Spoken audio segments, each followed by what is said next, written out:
Bismillahirrahmanirrahim.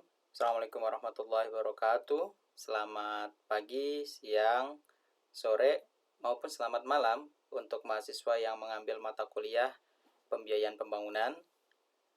Pada video ajar kali ini akan coba dijelaskan mengenai APBDes ya, dana desa dan juga APBDes. Kalau di pertemuan kemarin, di pertemuan ke-9, Anda sudah memahami terkait dengan APBN dan APBD. Nah, sekarang kita spesifik untuk pertemuan hari ini kita bahas tentang APBDes ya. Tentunya tidak lepas dari pembahasan dana desa. Kenapa ini di satu pertemuankan? Karena balik lagi bahwa perencanaan wilayah dan kota Unisba itu adalah planologi desa. Sehingga kita perlu lebih spesifik ya, mendalami berkaitan dengan desa tersebut. Sebelum memasuki konten gitu ya yang lebih mendalam, kita perlu memahami dulu nih terkait dengan apa sih dana desa, apa sih alokasi dana desa, apa bedanya dana desa dengan alokasi dana desa gitu ya. Terus juga apa bedanya APBDes dengan dana desa. Nah, ini tentunya Anda bisa cari dari berbagai macam kebijakan ya, karena hampir mungkin di setiap peraturan perundangan yang berkaitan dengan dana desa tentunya dibahas definisi-definisi terkait dengan dana desa ataupun APBDes. Yang pertama tentunya tentang dana desa. Jadi kalau ditanya apa sih dana desa, itu intinya adalah dana ini adalah dana dari pusat ya, dari pemerintah pusat, yaitu APBN ya awalnya, yang diperuntukkan bagi desa. Nah, nanti transfer melalui APBD kabupaten dan kota. Ya, lebih ke kabupaten ya. Jadi sebenarnya ini adalah dana transfer dari pusat ke desa lewat APBD kabupaten kota gitu ya. Atas dasar persetujuan ya kabupaten. Dan diprioritaskan untuk pelaksanaan pembangunan dan pemberdayaan masyarakat desa. Di mana persentasenya itu kalau kita lihat di peraturan untuk pelaksanaan pembangunan itu di 70% ya untuk saat ini prioritasnya, dan pemberdayaan masyarakat desa itu adalah 30%. Tentunya memang bisa sangat dinamis tergantung dari situasi dan kondisi. Misalnya sekarang pas pandemi itu kan pembangunan di hold ya. Mungkin lebih banyak bicara tentang standar kelayakan hidup atau juga bisa untuk pemberdayaan masyarakat desa. Yang kedua, ada namanya alokasi dana desa. Jadi kalau misalkan dana desa tadi dari pemerintah pusat langsung ke desa ya atas dasar persetujuan kabupaten kota. Kalau yang ADD ini adalah dana ini sumbernya dari APBD kabupaten. Jadi APBD kabupaten dia akan punya program prioritas ya setiap tahunnya, dan itu kan lokusnya pasti menyasar ke desa juga. Makanya nanti setiap desa itu akan dapat alokasi dana desa yang besarnya itu tergantung dari tingkat kebutuhan atau misalkan seberapa strategis wilayah desa tersebut di mata kabupaten ya, di mata bupatinya gitu ya. Nah, ini nantinya dialokasikan untuk tujuan kesemarataan kemampuan keuangan antar setiap desa. Nah, jadi ADD kalau dulu sebelum adanya dana desa, kita setiap desa tuh mengandalkan tuh yang namanya ADD itu ya. Istilahnya kepala desa tuh ngemis-ngemis gitu ya ke bupati, ayo sini aja gitu ya, dibangun desa saya gitu. Nah, kalau misalkan sekarang ini kan udah punya bargaining nih, dana desa ada, tapi alokasi dana desa itu juga nggak boleh hilang gitu. Karena itu fungsi dari tadi prioritas pembangunan yang ada di rezimnya bupatinya. Nah, ada lagi namanya APBDes ya. APBDes atau kita sebut dengan anggaran pendapatan dan belanja desa. Tentunya ini kita bicara pasti cash flow ya, yang namanya APBD ya. Anggaran pendapatan dan belanja desa adalah pertanggungjawaban dari pemegang manajemen desa, di mana kalau pemegang manajemen desa ini adalah perangkat desa ya, kepala desa dan juga staf-stafnya, memberikan informasi tentang segala aktivitas dan kegiatan desa kepada masyarakat desa. Nah, atas pengelolaan dana desa dan pelaksanaan berupa rencana-rencana program yang dibiayai dengan uang desa. Jadi semua yang dikeluarkan menggunakan dana desa itu yang dilaporkan, dan itu harus masuk dalam skema APBDes ya. Dalam APBDes berisi ada 3 hal: pendapatan, sumbernya dari mana saja gitu ya.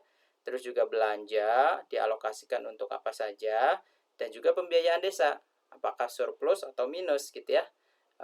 Dari selisih pendapatan dengan apa yang dikeluarkan. Dan ini selalu diputuskan melalui peraturan desa, Musdes ya, musyawarah desa, untuk memunculkan peraturan desa. Baik, sebelum kita lebih jauh lagi juga kita perlu paham mengenai prinsip penggunaan dana desa ya. Kalau di dalam peraturannya setidaknya ada 6 prinsip. Yang pertama adalah keadilan. Jadi di sini bagaimana dana desa itu bisa untuk seluruh lapisan masyarakat gitu ya. Jadi tidak membeda-bedakan laki-laki perempuan, RW 1, RW 2 misalkan, atau misalkan satunya profesinya petani, satunya buruh. Itu tidak membedakan, harus adil ya, proporsional.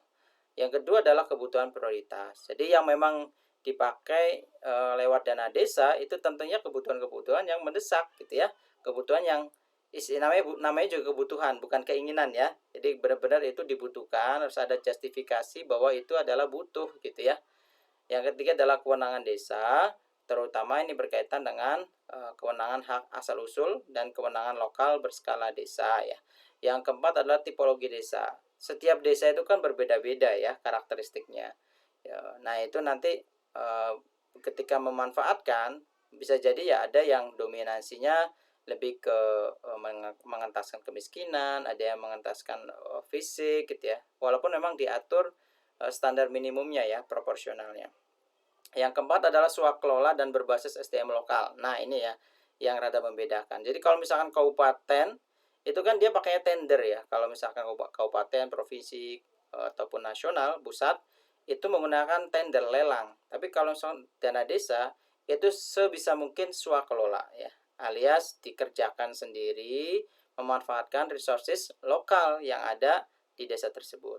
Yang kelima adalah partisipatif. Ini tentunya menjadi harga mutlak ya, bahwa di desa itu dalam pengambilan keputusan itu harus bergantung pada kesepakatan ataupun hasil dari inisiatif atau usulan-usulan dari masyarakat di level bawah. Jadi itu yang diutamakan daripada satu suara kepala desa. Idealnya seperti itu ya. Nah itu kurang lebih 6 prinsip untuk penggunaan dana desa. Selanjutnya kita juga perlu paham asas apa aja yang berlaku gitu ya ketika kita melakukan pengelolaan dana desa. Kalau asasnya ada 4 ini ya. Pertama adalah transparan, akuntabel gitu ya, partisipatif, tertib, dan disiplin. Nah, transparan ini kan sebenarnya nanti di dalam pelaksanaan ya. Jadi kalau saya urutkan nih, di dalam pengelolaan itu tata kelolanya pertama adalah perencanaan. Kalau perencanaan berarti tentunya bagaimana dokumen-dokumen perencanaan melibatkan banyak stakeholder, dan ketika penetapan perencanaan itu dilakukan melalui Musdes yang dipimpin oleh BPD ya, sampai keluarlah peraturan desanya gitu. Setelah itu pelaksanaan kita bicara tentang cash flow nih, seberapa akuntabel gitu ya, seberapa segala sesuatunya itu sesuai dengan apa yang direncanakan gitu ya. Nah, selanjutnya adalah penatausahaan. Lebih detail nanti akan kita bahas setelah ini ya. Penatausahaan intinya adalah urusan akuntan ya, pencatatan, pelaporan, itu adalah penatausahaan, tata usaha TU ya. Yang terakhir adalah pelaporan dan pertanggungjawaban, di mana ini dilaporkan sekaligus dipertanggungjawabkan di forum musyawarah desa. Nah, kalau ditanya bagaimana sih struktur dari APBDes gitu ya, nah, tentunya nggak akan jauh beda dengan struktur APBN ataupun APBD ya. Intinya ada 3 item, ada pendapatannya, sumbernya dari mana saja, ada belanjanya gitu ya, peruntukannya buat apa saja, dan ada pembiayaan, apakah ada surplus atau minus gitu ya, dalam mengatur cash flow pendapatan dan belanja ini. Nah kalau pendapatan ini nanti dibagi jadi 3. Ada yang memang istilahnya PADes, pendapatan asli desa. Jadi benar-benar itu dari aset desa yang dia manfaatkan, dan itu bisa menjadi penghasilan buat desa itu sendiri.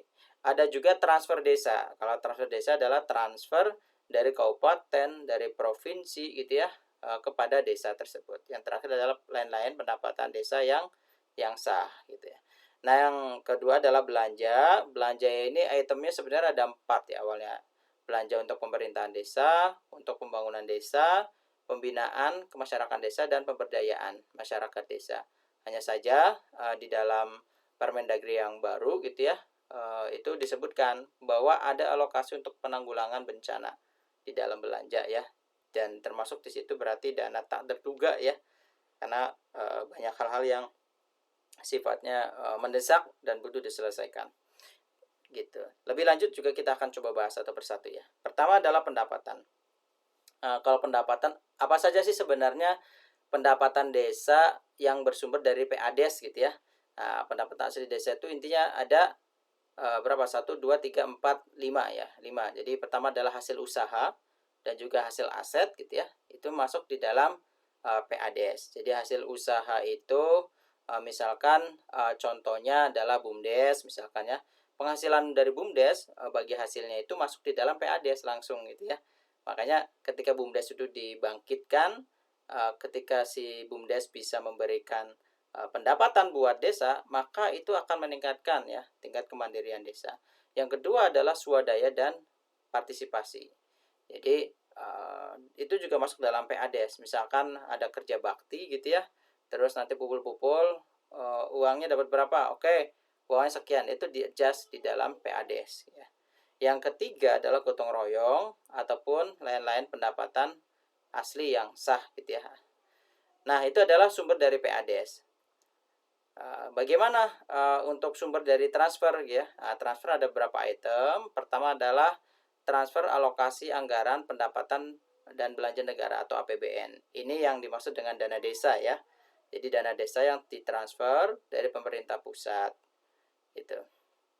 Dan yang kedua adalah bagian dari hasil pajak daerah. Jadi nanti ada bagi hasil ya antara kabupaten dengan desa-desa. Rata-rata sih setiap desa tuh 10% dari pajak dan retribusi daerah gitu ya. Dari 10% itu dibagi ke sejumlah desa. Alokasi dana desa yang merupakan bagian dari dana perimbangan yang diterima kabupaten kota. Ini juga bisa ya. Jadi misalkan dana kabupaten ada dana perimbangan nih, dapat DAK gitu ya atau DAU. Nah, itu bisa dari situ juga. Nah, itu berupa ADD, alokasi dana desa. Seperti yang saya sampaikan di awal gitu ya. Yang terakhir adalah bantuan keuangan dari anggaran pendapatan dan belanja daerah yang di provinsi. Jadi kalau yang tadi kan kabupaten. Jadi kalau misalkan provinsi sifatnya bantuan ya, banprov, bantuan provinsi. Jadi kalau dari kabupaten jarang ya saya menjumpai misalkan bantuan kabupaten nggak ada. Tapi yang ada adalah ADD, alokasi dana desa. Karena itu dislotkan, memang setiap desa dapat walaupun nominalnya bisa beda-beda setiap desanya. Yang terakhir adalah pendapatan desa yang sah.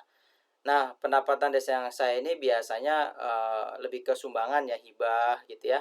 Atau misalkan ada perjanjian dengan pihak ketiga, terus nanti ada keuntungannya masuk ke situ, itu masuk ke pendapatan desa yang sah.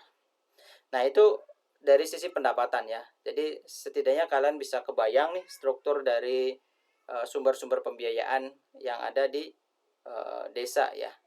Nah, kalau kita coba lihat skema ya, yang tadi sumber-sumber pendapatan, yang paling atas ini kan APBN ya. APBN ini kan nanti ada dua nih, sesuai yang pertemuan kemarin. Ada yang memang untuk kementerian ya, KL, kementerian lembaga, ada yang dana transfer ke daerah gitu. Jadi transfer langsung tuh ke kabupaten ataupun ke desa. Nah, yang transfer ke kabupaten ataupun desa itu masuknya dalam dana perimbangan. Nah, dana perimbangan itu masuk ke kabupaten atau kota gitu ya. Setelah itu nanti masuk dari sini ke desa. Nah, desa ini ada PADES ya, tadi ada sumber lain gitu. Nah, semuanya itu harus masuk ke dalam RPJMDes dan juga APBDes. Nah, di sini juga ada bantuan dari provinsi ya untuk ke desa. Next, tadi sudah selesai ya untuk pendapatan. Kalian sudah paham sumber-sumber pendapatannya dari mana saja. Kita masuk yang kedua, yaitu belanjanya untuk apa saja. Nah, belanja APBDes itu tidak bisa kita seenaknya sendiri ya. Ada pakemnya, ada istilahnya ada, kalau kita di organisasi itu ada divisi-divisinya gitu ya, belanja itu. Nah, ini yang pertama adalah peruntukan belanja untuk pemerintah desa. Jadi yang namanya pemerintah desa berarti segala sesuatu administrasi, penggajian, ATK dan sebagainya yang berkaitan dengan desa, maka itu dibebankan di pemerintah desa gitu ya. Jadi kalau misalkan kalian mau menganggarkan apa ya, misalkan scanning buat foto KTP gitu ya, perekaman iktp, dan alatnya misalkan nggak bisa dari kecamatan, hanya dari kabupaten, dari desa, ya itu masuk di dalam pemerintah desa gitu ya, karena itu ada sarana prasarana pemerintahan desa di dalamnya. Yang kedua adalah pelaksanaan pembangunan desa. Jadi kalau misalkan yang tadi itu ngambil porsi dari 30% ya, kalau yang pembangunan desa dari 70%. Apa saja yang bisa dilakukan? Ya bisa pendidikan, kesehatan, PU, pokoknya urusan-urusan bidang fisik ya yang berkaitan dengan pembangunan. Itu masuk di dalam pos ini ya, pembangunan desa. Yang ketiga adalah pemberdayaan masyarakat desa. Jadi kalau misalkan yang ini dia masuk di dalam pembangunan juga, tapi pembangunan SDM ya.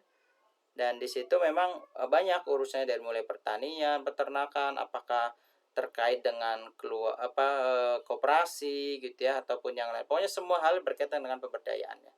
Yang keempat yaitu pembinaan kemasyarakatan desa. Jadi kalau di sini hampir sama dengan pemerintah desa, cuma bedanya pembinaan, jadi kayak misalkan sosialisasi gitu ya, ke RW-RW, ke dusun-dusun. Nah, itu kan merupakan kegiatan pembinaan ya. Yang terakhir adalah dana tak terduga atau juga bisa disebut dengan penanggulangan bencana, keadaan mendesak dan darurat desa. Di mana di sini peruntukannya adalah penanggulangan bencana sekaligus keadaan darurat ya, early warning systemnya harus jalan, dan juga keadaan-keadaan mendesak yang perlu pihak desa itu mengeksekusi dalam waktu yang cepat. Yang terakhir adalah pembiayaan. Pertama adalah ada penerimaan pembiayaan, yang kedua adalah pengeluaran. Itu salah di sini ya, harusnya pengeluaran pembiayaan. Penerimaan pembiayaan kita bisa lihat ada silpa. Silpa itu adalah sisa dari anggaran tahun sebelumnya ya. Jadi misalkan kalian menganggarkan 2 miliar 1 tahun, ternyata yang kepakai itu hanya 1,7 miliar. Nah, 300 jutanya itu menjadi silpa gitu ya, gitu. Memang nanti ada ketentuan terkait dengan silpa ya. Yang kedua adalah pencairan dana cadangan. Ini juga sama ya, masuk dalam penerimaan pembiayaan. Yang ketiga adalah hasil penjualan kekayaan desa dipisahkan kecuali tanah dan bangunan. Jadi semua aset-aset kan desa mungkin punya mobil atau misalkan punya mesin-mesin tertentu gitu ya, yang biasa dia pakai operasional, terus misalkan dijual. Nah, hasil penjualannya itu dia masuk di dalam penerimaan pembiayaan. Nah, yang pengeluaran pembiayaan ada pembentukan dana cadangan ya, karena tadi kan untuk mencairkan dana cadangan ya. Jadi dana cadangan itu misalkan desa membuka investasi gitu ya, investasi anggaplah saja 3 miliar. Nah, itu nanti ada istilahnya diputar tuh sama desanya gitu ya, uangnya tuh. Nah, diputar nanti di akhir periode, di akhir tahun dia dapat dividennya gitu ya, dapat kalau di konven kan ada bunganya gitu ya, deposit itu. Nah, itu pembentukan dana cadangan itu adalah bagian dari pengeluaran pembiayaan. Dan juga ada penyertaan modal ya. Kalau misalkan desa tersebut, saya mau invest nih di desa yang lain misalkan gitu ya, itu juga memungkinkan. Baik, tadi di awal saya sempat menjelaskan ya, di dalam tata kelola atau pengelolaan dana desa atau pengelolaan APBD sudah ada tahapan-tahapannya, dari mulai perencanaan, terus juga pelaksanaan, penatausahaan gitu ya. Yang terakhir adalah pelaporan dan pertanggungjawaban. Nah, yang pertama adalah perencanaan ya, perencanaan APBD. Kalau kita lihat di sini prosesnya ya, pertama tentunya yang mengusulkan adalah Sekdes. Nah, Sekdes kan dia punya kerangka tuh, kerangka untuk APBDes-nya. Nah, itu dia isi beberapa item-itemnya. Nah, setelah itu dia laporkan ke Kades. Nah, Pak lapor, ini sudah ada rancangannya, disarikan dari RPJMDes, kalau misalkan ada RT RW kabupaten gitu ya, udah disarikan semua. Nah, nanti Kades dia akan coba mengusulkan pembahasan ke BPD ya. Jadi nanti dia sampaikan ke BPD, "Hayu atuh kita bahas gitu ya, berkaitan dengan prioritas program kita di tahun depan," gitu. Nah, di situ nanti disepakatilah bagaimana program-programnya untuk tahun depan. Ini paling lambat bulan Oktober ya, harus sudah masuk. Nah, setelah itu dari BPD hasil dari ini dia sampaikan gitu ya kepada camat. Jadi istilahnya notulannya lah, berita acaranya, raperdesnya disampaikan ke camat, nanti camat baru menyampaikan ke wali kota atau bupati. Nah, ada beberapa ketentuan ya, terutama di dalam penyepakatan ini ya. Misalkan wali kota atau bupati itu tidak memberikan hasil evaluasi, misalkan saking banyaknya gitu ya, terus misalkan pihak kabupaten tuh nggak melakukan review, maka otomatis kalau sesuai deadline waktunya APBDes itu otomatis berlaku untuk desa tersebut gitu ya. Nah, case yang kedua beda nih. Bila hasil evaluasi Raperdes tidak sesuai dengan kepentingan umum dan peraturan perundangan, Kades melakukan penyempurnaan paling lama 7 hari kerja sejak diterimanya hasil evaluasi. Jadi misalkan ternyata ada feedback dari kabupaten, wah ini itemnya keliru nih dan sebagainya, itu boleh gitu ya. Nanti harus direvisi sepekan setelah revisi itu diterima oleh kepala desanya. Yang ketiga adalah bila hasil evaluasi Raperdes APBDes tidak ditindaklanjuti Kades, jadi misalkan udah diminta revisi tapi nggak merevisi gitu ya, maka bupati itu berhak membatalkan Raperdes. Jadi walaupun dia ada ketok palu perdes tuh dari desa, bupati bisa istilahnya membatalkan Raperdesnya itu ya, gitu. Jadi nanti yang diberlakukan adalah APBDes yang sebelumnya. Yang terakhir adalah bupati wali kota dapat mendelegasikan evaluasi Raperdes kepada camat atau sebutan lain. Biasanya sih kalau misalkan di dalam Musdes gitu ya, atau Musrenbangdes, itu ada perwakilan dari kabupaten juga ya yang hadir di dalam rapat tersebut. Itu adalah perencanaan. Yang kedua adalah pelaksanaannya APBDes ya. Pelaksananya ini tentunya yang mulai bergerak adalah bagaimana peran dari yang mengajukan permintaan pendanaan gitu ya.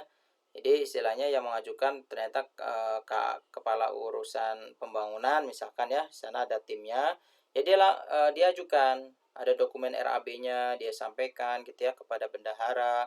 Nah, setelah itu nanti ada verifikasi di level sekdes gitu ya, dan setelah itu baru kepala desa bisa mengesahkan APBDes tersebut.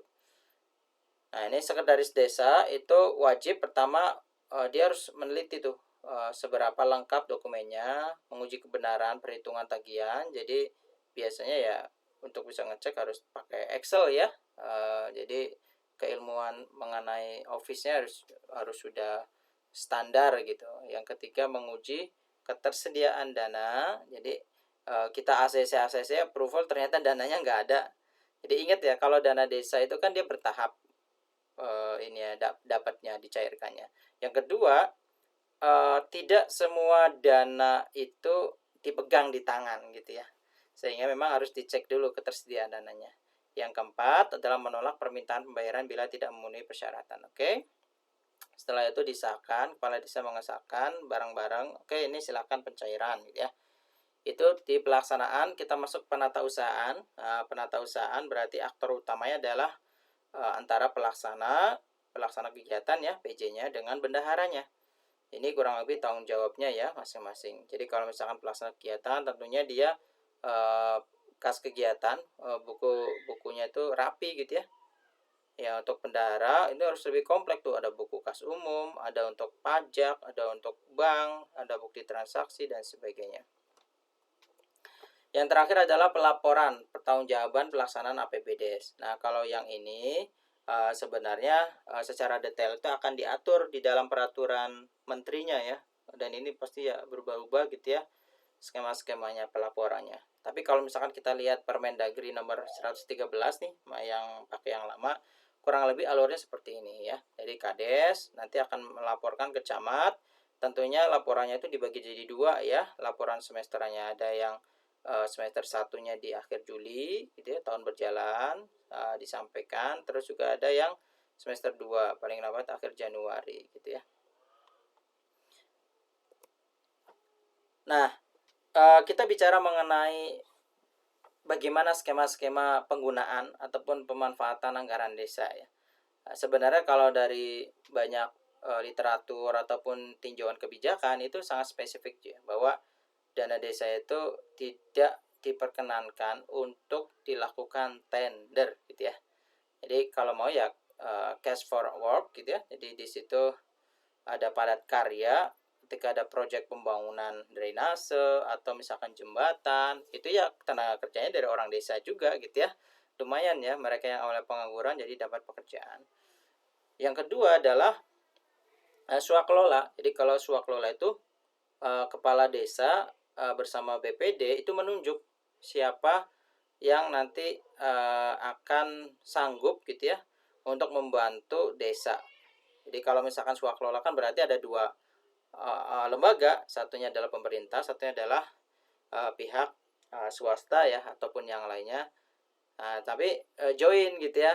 Joinnya itu berarti untuk belanja-belanja itu dibebankan ke pemerintah. Nah, tenaga ahli yang tadi di swasta itu dia membantu proses-proses yang berlangsung gitu ya.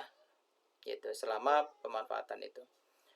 Nah, yang ketiga adalah bahan baku lokal. Nah, ini juga penting kita pahami. Jadi untuk anggaran desa yang tidak banyak ini yang harus dipastikan uangnya banyak berputar di desa gitu. Jadi kebayang kalau misalkan segala sesuatu bahan bakunya diambil dari luar gitu ya. Bahkan kalau kita mengikuti dari FAO ya, Food and Agriculture Organization. Nah, di sini menyampaikan bahwa produk itu ya, apa yang kita makan tuh sebaiknya tidak lebih dari 100 mil. Karena beda buah, beda tanaman itu ya beda karakteristik gitu ya. Kalau sekarang kan blind ya, segala sesuatu ada impor dan sebagainya masuk ya. Dan itu ternyata ada beberapa penelitian yang menyampaikan itu ada ngaruh ke faktor kesehatannya gitu ya. Nah, ini kurang lebih. Jadi bagaimana skema-skemanya, ada penyedia nih, ada swakelola gitu ya. Swakelola juga bisa keseluruhan atau sebagian ya. Kalau seluruhnya berarti kan bisa diolah langsung nih sama pemerintah desa gitu ya. Tapi kalau sebagiannya oleh penyedia juga memungkinkan gitu. Dan prinsip utamanya adalah pertama gotong royong. Jadi segala sesuatunya istilahnya bacakan gitu ya, kalau di bareng-bareng kita mengeksekusinya. Dan optimalisasi masyarakat desa. Jadi jangan sampai yang terima manfaat malah orang yang di luar desa gitu ya. Nah, itu yang coba dihindari. Nah, di sini saya tidak akan membahas tentang swakelola dan juga bahan baku lokal ya, tapi lebih ke cash for work-nya ya, atau padat karya. Jadi kalau misalkan padat karya ini intinya kan adalah bagaimana orang-orang yang ada di desa sekitar lokasi pembangunan itu dia diajak, karena mayoritas mereka pertama biar memiliki ya, ada sense of belonging. Oh, saya yang bangun nih gitu ya, walaupun saya dibayar tapi kan istilahnya manfaatnya langsung saya yang merasakan gitu.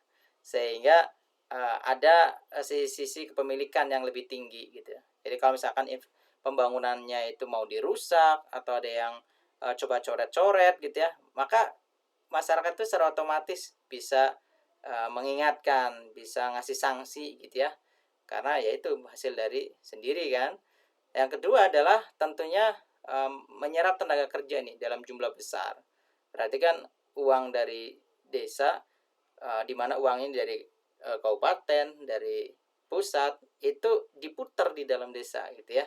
Ya tentunya nanti harus ada campaign juga. Masyarakat kalau mau belanja, ya kalau bisa jangan belanja keluar gitu ya, tapi belanjanya di desa.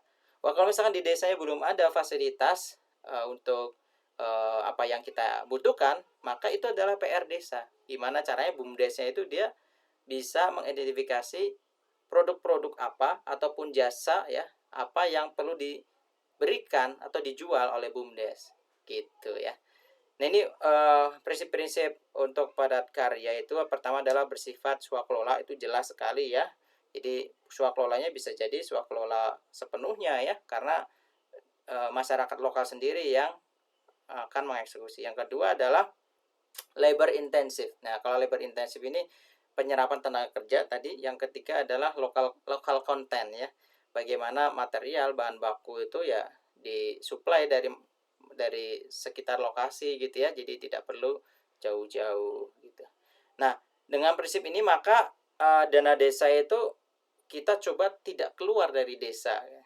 Berusaha di-keep di dalam desa terus diputar. Bila perlu bagaimana mendatangkan dana dari luar desa masuk ke desa tersebut kan. Gitu. Jadi nanti lama-kelamaan daya belinya akan meningkat kan sebenarnya. Nah, ini kurang lebih simulasi dampak padat karya atau cash for work ya. Dana desa ini kalau salah tahun 2017 atau 18 gitu ya. Total dana desa di nasional itu dialokasikan sekitar 60 triliun dan rata-rata misalkan yang dilakukan melalui padat karya adalah 80%, terus kebutuhan dasar 10% gitu ya.